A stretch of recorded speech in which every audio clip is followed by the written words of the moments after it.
sort of an army of highly educated, low-wage itinerant workers, of which many of you are, and many of you are living that sort of Plan B, or even working on Plan C to get out of it. The Economic Policy Institute is now referring to the jobs desert in this country, and of course the state of California, which on its own would be the 5th largest economy in the world, is now in excess of 12% unemployment.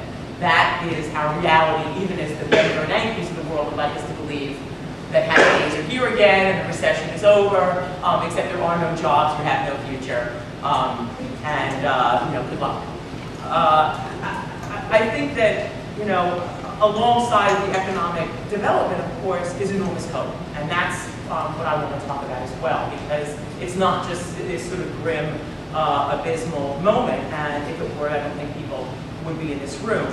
And I think that in some ways Obama is both an expression of that hope, that racial divisions in particular in this country can be overcome, that better days are ahead, and that he gives expression to some aspect that, we aren't, this gross empire, even though in fact we are, or at least the government of this country, the military and this economy represents one.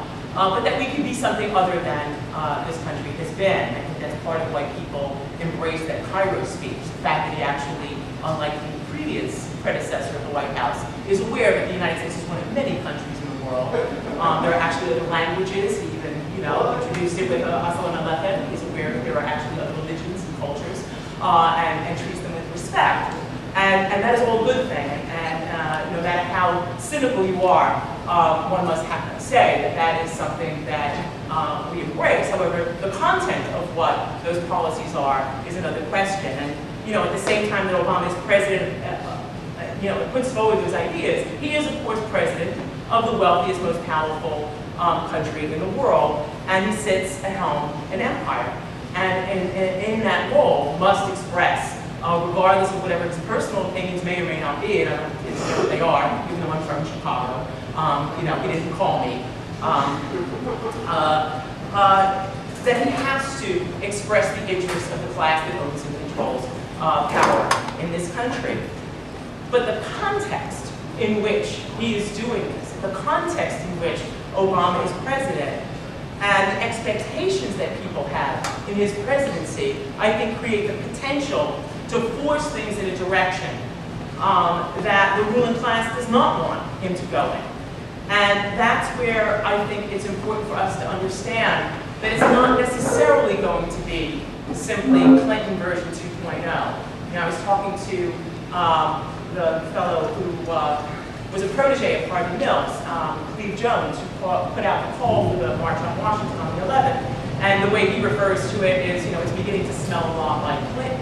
And we all kind of feel that. If you lived through that era, if you were a sentient being in that era, you know that that is absolutely true. If anyone drove a black sky because they please move it. Whoop. There we go. But I think that we have to understand that there's another piece of the puzzle here.